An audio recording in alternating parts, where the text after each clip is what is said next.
Attention mga SSS pensioners, magandang balita dahil ngayong araw na, Biyernes, January 30, 2026, pension crediting schedule mangyayari na. Dapat nasa ATM card nyo na. Mamaya-maya pag-uusapan natin. Hello mga ka-vlogs! Welcome dito sa aking YouTube channel. Magandang araw po sa lahat ng mga manonood. Saan po kayong dako sa mundo? Kumusta kayo mga ka-vlogs? So eto na nga po mga pensyonado ni SSS, lalong-lalo pa ang ating mga kabilang sa unang batch na tumatanggap ng pensyon every first day of the month o yung may date of contingency o araw ng kapanganakan, araw ng pagkamatay, pagkasakit o pagkabalda mula 1st to 15th day of the month. Dahil kayo po ang makakatanggap ng pension sa araw na ito, Biyernes, January 30. Yes po dahil ang inyong pong original na pension crediting for February ay February 1, supposed to be. Kaso lang, yan po ay natapat sa linggo. At hindi po talaga po pwedeng mag-credit ng pensyon kapag weekend, Sabado, Linggo, o di ka naman po national holiday. Kaya talagang i-atras kung anong araw po ang pinaka-last working day ni SSS. At yan nga po, ang araw na ito, Enero 30, mga unang batch. Okay? So, paalala po, ito ay February 2026 pension ninyo, mga unang batch. No, dahil nga po, ulitin ko, ang original na petsa ng crediting ninyo for February, which is February 1, ay natapat sa linggo. Kaya atras tayo today, Biyernes po, January 30. So dalawang araw po ito na advance pension crediting, mga unang batch.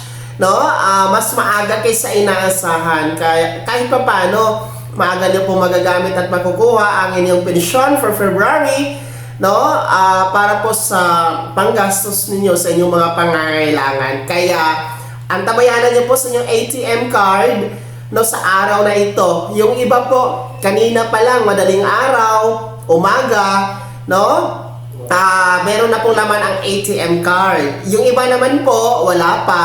So antayin nyo po, baka mamayang hapon, or mamayang gabi. Kasi iba-iba kayo ng bangko. And iba-iba din po kasi ang sistema ng mga bangko, mga ka-vlogs, Depende po kung kailan magre-reflect sa inyong ATM card. Pero, one thing's for sure, matatanggap nyo talaga yan, mga unang batch sa araw na ito. Bukod na lang doon sa mga hindi nagko-comply ng AKOP, baka hindi kayo nag-comply ng AKOP noong Nobyembre or Disyembre, naku po, baka wala kayong matanggap na pensyon sa araw na ito, mga unang batch. Pati yung mga second batch po natin na hindi nagko-comply ng pensyon, AKOP, ay baka wala kayong matanggap na pensyon for the month of February. Kaya talagang dapat mag-comply ng AKOP, every birth month para sa ating mga 80 years old pataas, na mga pensionado. So, kung nagko-comply naman po kayo ng AKOP, tsaka hindi naman po kayo 80 years old pataas, wala pong dapat ipag-alala dahil ang pensyon ninyo tuloy-tuloy po na matatanggap. Dagdag paalala na din po, wala tayong pension increase na magaganap sa araw na ito, mga unang batch, pati po yung second tranche, 1,000 piso na pension increase, wala po tayong aasahan sa araw na ito. Tanging pensyon nyo lamang po ang makukuha, wala na pong iba, mga unang batch SSS pensioners. Kaya i-check nyo na po ang inyong ATM card, baka may laman na. At dapat, andyan na nga po sa ATM card nyo ang inyong February pension, mga unang batch, within this day, araw ng Biyernes, January 30, 2026. Kaya naman, sino sa inyo dito mga ka-vlogs ang mga SSS pensioners na kabilang sa unang batch? Kumusta po ba? May laman na ba ang ating ATM card dyan?